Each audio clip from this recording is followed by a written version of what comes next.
Bismillahirrahmanirrahim. Assalamualaikum warahmatullahi wabarakatuh. Alhamdulillahirabbil alamin, wassalatu wassalamu ala asrofil anbiya'i wal mursalin wa ala alihi washabihi ajma'in, amma ba'd. Pertama-tama, mari dan marilah kita panjatkan puja dan puji syukur kita atas kehadirat Allah Subhanahu wa taala, yang mana Allah telah memberikan kepada kita semua kesehatan, kenikmatan sehingga saat ini. Salawat besertakan salam, mari dan marilah kita curahkan kepada Nabi besar kita Muhammad sallallahu alaihi wasallam. Adapun kata-kata penghormatan kami kepada Bapak Abi Sodikin MA selaku dosen pengampu mata kuliah Tahfidz dan Tafsir ayat-ayat sosial dan ekonomi. Sebelum kami memasuki pembahasan, alangkah baiknya kami memperkenalkan diri. Perkenalkan, nama saya Wulandari. Saya merupakan mahasiswi IAIN Takengon dari program studi ilmu Al-Quran dan Tafsir, dan saya sekarang berada di semester 6. Adapun judul pembahasan kita kali ini yakni tentang tafsir tolong menolong. Adapun pembahasan pertama yakni pengertian tolong menolong. Tolong menolong adalah sikap saling membantu untuk meringankan beban orang lain dengan melakukan sesuatu. Bantuan yang dimaksud dapat berbentuk bantuan tenaga, waktu, ataupun dana. Sementara itu, definisi tolong menolong menurut Dovidio dan Vanner adalah suatu tindakan yang bertujuan menghasilkan keuntungan untuk pihak lain. Definisi ini merujuk sebagai tindakan yang menguntungkan orang lain tanpa harus menguntungkan si penolong secara langsung, bahkan kadang justru menimbulkan risiko bagi si penolong. Sikap tolong-menolong yang dilakukan oleh umat manusia ternyata terjadi karena banyak hal. Berikut adalah beberapa perspektif teoritis yang diyakini sebagai dasar dari munculnya sikap tolong-menolong antar manusia. Yang pertama, perspektif teori evolusi. Menurut perspektif teori evolusi, inti dari kehidupan adalah kelangsungan hidup gen, karena gen dalam diri manusia telah mendorong manusia untuk terus mempertahankan kehidupan demi kelangsungan hidup gen tersebut. Salah satu cara yang bisa dilakukan manusia untuk dapat bertahan hidup adalah dengan tolong-menolong terhadap sesama umat manusia. Yang pertama, perlindungan kerabat. Manusia cenderung akan menolong manusia lain yang masih tergolong dalam keluarga atau kerabatnya. Kedekatan gen yang ada dalam keluarga secara biologis membuat manusia secara alamiah terdorong untuk tolong-menolong dengan orang yang masih tergolong keluarga atau kerabat. Yang kedua, timbal balik biologi. Dalam pemahaman logika manusia, seorang yang telah melakukan kebaikan terhadap orang lain akan mendapatkan balasan yang sama di kemudian hari. Karena hal itulah manusia rela menolong orang lain supaya kelak akan mendapatkan bantuan dari orang yang ditolongnya sebagai alasan. Yang kedua, perspektif sosiokultural. Perspektif sosiokultural melihat perbuatan tolong-menolong terjadi karena manusia terikat dalam 3 norma sosial dasar yang lazimnya ada dalam masyarakat.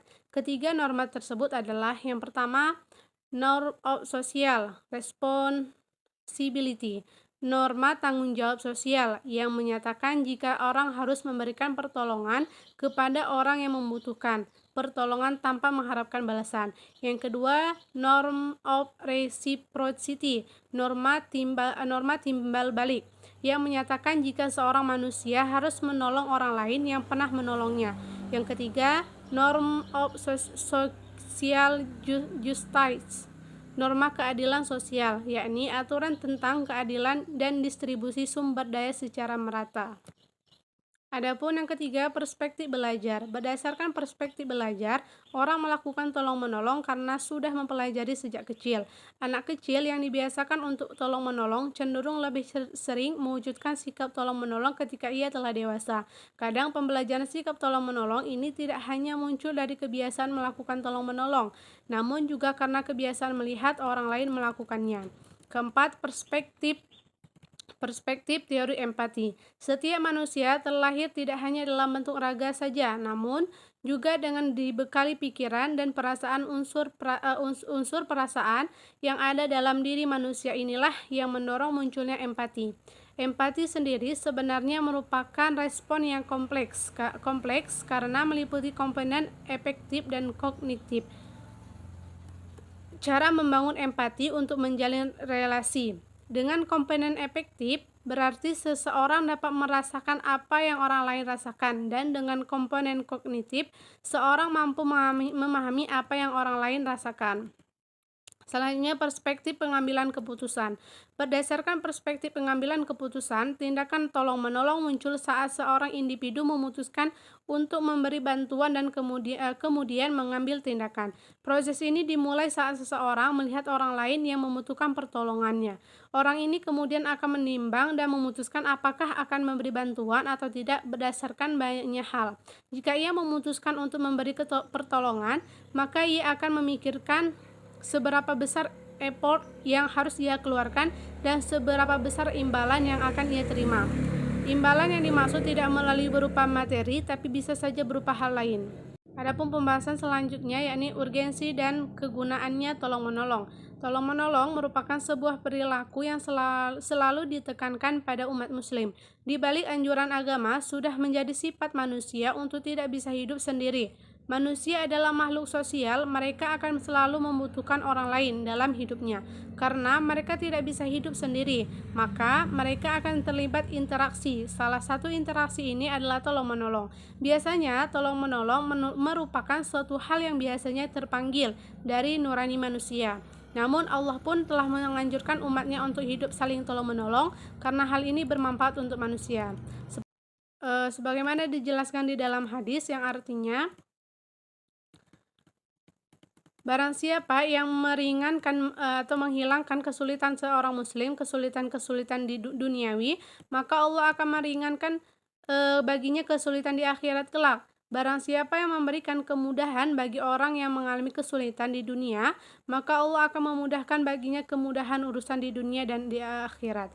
Dan barang siapa yang menutupi aib seorang muslim sewaktu di dunia, maka Allah akan menutup aibnya di dunia dan di akhirat. Sesungguhnya Allah akan senantiasa menolong seorang hamba selalu ia menolong saudaranya. Hadis riwayat Tirmizi. Hadis di atas terlihat bahwa tolong-menolong merupakan salah satu hal yang krusial dalam Islam. Bahkan Allah menjanjikan kemudahan di akhirat bagi mereka yang memberikan kemudahan pada saudaranya di dunia. Dengan tolong-menolong, hal ini dapat memberikan kemaslahatan bagi umat manusia. Tolong-menolong akan membawa kedamaian pada lingkungan masyarakat. Masyarakat akan lebih bersatu dengan ikatan lebih kuat karena ikatan empati dan simpati mereka kuat dengan saling menolong. Perilaku tolong-menolong ini akan memberi kegunaan atau manfaat positif bagi manusia. Yang pertama, mengeratkan tali persaudaraan. Yang kedua, meringankan beban kerja yang berat. Yang ketiga, menciptakan solidaritas atau persatuan. Yang keempat, menumbuhkan kerukunan antar individu. Dan yang kelima, menciptakan kedamaian dalam lingkungan hidup. Pembahasan selanjutnya yakni cara mengetahui sifat, peranan, dan fungsi tolong-menolong. Untuk mengetahui sifat tolong-menolong sangatlah sederhana. Jika seorang menolong orang lain dan dia melakukan itu dilandasi dengan ketulusan, keikhlasan, dan juga keimanan, maka dia sejatinya memiliki sifat tolong-menolong. Lagi pula, membantu dalam kebaikan, seberapapun besar dan kecil nilainya, akan terasa ringan apabila dilakukan dengan tulus dan ikhlas. Dan nilainya tentu saja akan lebih tinggi di mata Allah Subhanahu wa Ta'ala. Tolong-menolong ini memiliki beberapa fungsi, diantaranya yang pertama sebagai manifestasi kepribadian muslim dan merupakan fondasi yang tak bisa ditawar dalam kerangka pembina dan pengembangan peradaban umat. Yang kedua sebagai bentuk loyalitas antar muslim. Setiap muslim harus berkesadaran bahwa dirinya adalah bagian dari muslim yang lain. Siapapun yang mengabaikan saudara sesama muslim dan melantarkannya, maka pada hakikatnya ia adalah seorang yang dapat diragukan keislamannya. Karena loyalitas antar muslim merupakan konsekuensi keberislaman mereka. Adapun yang ketiga, penguatan sendi-sendi kehidupan bermasyarakat dan saling melindungi. Keempat, sebagai upaya persatuan, tolong-menolong dan persatuan selayaknya ditegakkan di atas kebajikan dan ketakwaan. Adapun yang kelima, fungsi-fungsi lainnya menghilangkan kesusahan kaum muslimin, menutup aib mereka, mempermudah urusan mereka, menolong mereka dari orang yang berbuat aniaya, mencerdaskan mereka, mengingatkan orang yang lalai di antara mereka, mengarahkan orang yang tersesat di kalangan mereka, menghibur yang sedang berduka cita, meringankan mereka yang tertimpa musibah, dan menolong mereka dalam segala hal yang baik. Adapun kesimpulan pembahasan di atas yakni tolong menolong atau bergotong royong adalah upaya untuk saling membantu, saling bersinergi dalam melaksanakan suatu hal kebaikan antar pihak satu dengan lainnya. Mungkin hanya ini yang dapat kami sampaikan. Kurang dalamnya kami mohon maaf. Wabillahi taufiq wal hidayah. Wassalamualaikum warahmatullahi wabarakatuh.